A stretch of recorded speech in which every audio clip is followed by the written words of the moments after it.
जब रास्ते दिखाई ना दे तो ये कहानी देख लेना।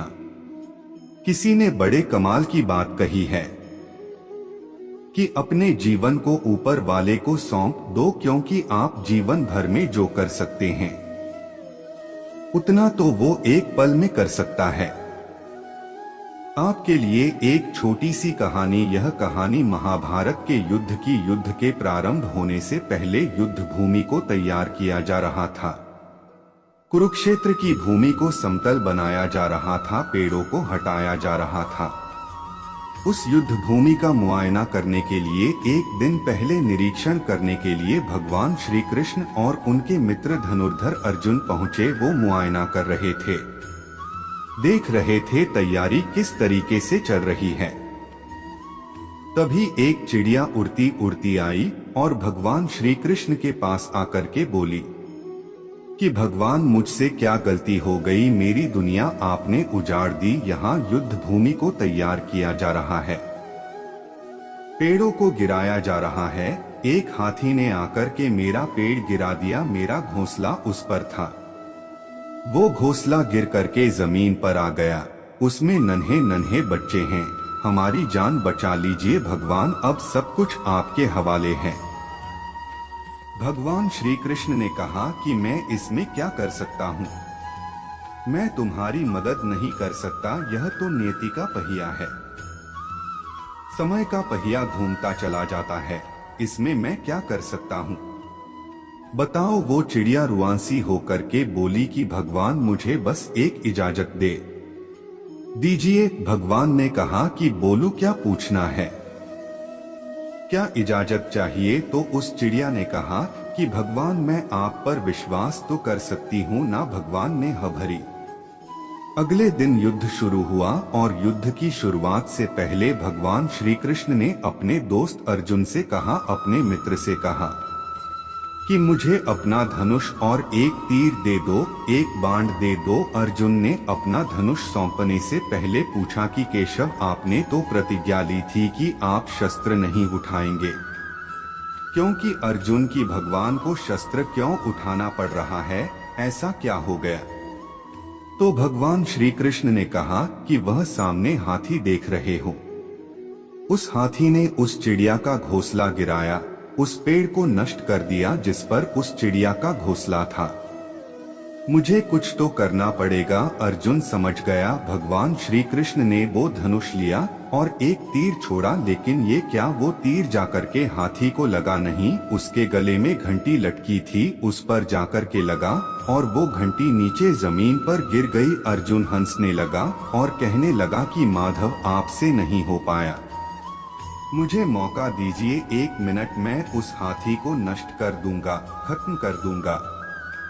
भगवान ने कहा कि नहीं नहीं हो गया, बस इतना काफी था।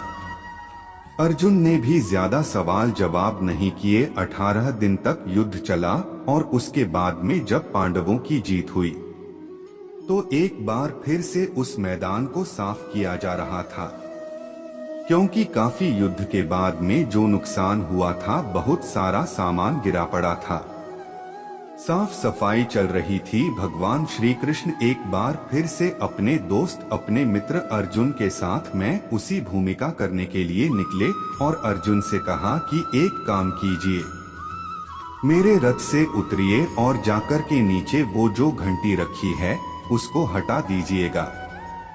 अर्जुन चौंक गया कि हमने युद्ध जीत लिया है, हम इतने महान बन चुके हैं और यह मुझे एक घंटी उठाने के लिए, युद्ध भूमि की साफ सफाई करने के लिए कह रहे हैं। लेकिन जानता था भगवान है, कुछ भी कह सकते हैं। रथ से नीचे उतरा, जाकर के उस घंटी को उठाया, साइड किया और जैसे ही उस घंटी को उठाया वैसे ही उसके नीचे से नन्हे नन्हे बच्चे चिड़िया के फड़फड़ाते हुए उड़ान भर ली, उन्होंने उड़ गए। अर्जुन की आंखें नम हो गईं। उस घंटी के नीचे था वो घोंसला उस चिड़िया का जो मदद मांगने आई थी। 18 दिन के युद्ध में वो चिड़िया और उसके बच्चे सुरक्षित रहे, क्योंकि घंटी वहां पर उनका सुरक्षा कवच बनकर आ चुकी थी। चिड़िया ने शुरुआत में सिर्फ ये कहा था कि क्या भगवान मैं आप पर विश्वास तो कर सकती हो ना, और भगवान ने हाँ भरी थी। किसी ने बड़े कमाल की बात कही है कि इस दुनिया में किसी को डर है कि ऊपर वाला देख रहा है, और किसी को भरोसा है कि ऊपर वाला देख रहा है।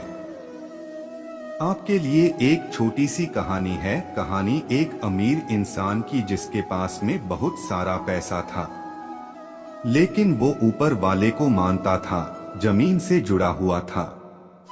बार बार ऊपर वाले को धन्यवाद करता था इस जिंदगी के लिए, हर पल के लिए, हर स्वास्थ्य के लिए। एक बार घूमने के लिए गया हुआ था, समंदर किनारे घूम फिर लिया। उसे लगा कि थोड़ा समुद्र में जाते हैं, बोट ले करके घूम के आते हैं। तो उसने एक नाव किराए पर ली और नाव ले करके निकल पड़ा। थोड़ा ही अंदर गया था कि तूफान आ गया। तूफान इतना तेज था कि इसकी नाव तहस नहस होने लगी। फटाफट से उसने लाइफ जैकेट डाला और समुद्र में कूद गया। तैरता रहा। कुछ घंटों के बाद में एक टापू पर पहुंचा। जब वहां पहुंचा तो सबसे पहला काम इसने किया, आसमान की तरफ देखा, ऊपर वाले को धन्यवाद दिया और कहा कि आपने मेरी जिंदगी बचा ली, वरना उस तूफान में तो आज खत्म हो जाता। अब आपने मुझे बचाया है, अब आप ही आगे का रास्ता दिखाएंगे, मुझे आप पर पूरा भरोसा है। ये बोल करके इसको समझ में आ गया कि अब यही रहना है, तो उसी टापू पर रहने लगा। भूख लगने लगी, क्या करें, तो जंगल था। वह टापू पर ढूंढा तो इसको फल मिल गए, फल खा लिए। यही इसका रूटीन हो गया। 10-15 दिन तक वहां पर रुका हुआ था। रोजाना ऊपर वाले से प्रार्थना करता था कि किसी को भेज दो मेरी मदद के लिए, मुझे यहाँ से ले जाने के लिए, और मुझे भरोसा है कि आप भेजोगे। इसका कॉन्फिडेंस थोड़ा कम हो रहा है। ऐसा लग रहा था कि पता नहीं क्या होगा, लेकिन ऊपर वाले पर जो भरोसा था वो इसका कायम था। जैसे लग रहा था कि ऊपर वाला मदद जरूर करेगा। अब काफी दिन हो चुके थे, लगा कि क्या करें, एक झोपड़ी तो तैयार कर लेते हैं, कम से कम झोपड़ी में तो रहेंगे।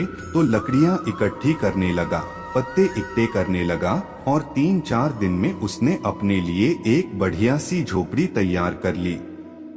उस झोपड़ी के बाहर खड़ा होकर के उसे निहार रहा था और सोच रहा था कि आज तो यहाँ सोने को मिलेगा। ये सब चल ही रहा था कि अचानक से मौसम बदला, आसमान में बादल आ गए, बिजली चमकने लगी, और तभी आसमान से एक बिजली गिरी। जोरदार आवाज आई और वो जो बिजली गिरी वो इसकी झोपड़ी पर गिरी। झोपड़ी जल करके खाक होने लगी, राख होने लगी। अब जो इस आदमी का कॉन्फिडेंस था बिल्कुल नष्ट हो गया, शून्य हो गया। इसकी आंखों से आंसू आने लगे। ये बैठ गया, सर पर हाथ रख लिया और बोलने लगा, एक झोपड़ी मैंने तैयार की और ऊपर वाले आपने उसको भी जला दिया। ये ऊपर वाले को कोसने लगा। इसका दिमाग खराब हो गया कि क्या हो गया। तभी इसको एक आवाज सुनाई दी, किसी की आवाज। समुंदर किनारे 2 लोग खड़े थे, नाव लेकर के आए थे छोटी सी, और इसे बुला रहे थे कि आ जाओ, हम आपको लेने आए। जब भी उनके पास में पहुंचा तो उन्होंने बताया कि हमने दूर से देखा टापू पर एक झोपड़ी जल रही है। हम समझ गए कि कोई है वहां पर जो अपनी झोपड़ी जला करके हमें इशारा कर रहा है कि मेरे पास आओ, मेरी मदद करो। ये झोपड़ी जलती देख करके हम आपकी मदद करने के लिए आए।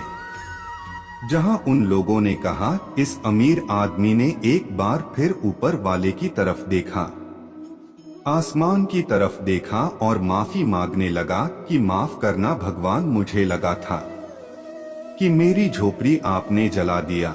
आपने तो मेरी झोपड़ी इसलिए जलाई ताकि किसी को इशारा मिल जाए कि उसे यहाँ आना है मेरी जान बचाने के लिए। आपने तो झोपड़ी इसलिए जलाई ताकि मेरी जान बच सके, मुझे आगे का रास्ता दिख सके। मैं पागल था, मैं मूर्ख था जो आपको कोसने लगा था। आपने तो अभी भी मेरा साथ नहीं छोड़ा है। आप हमेशा मेरा साथ देते रहना। जय श्री कृष्णा। जय श्री राधे कृष्णा।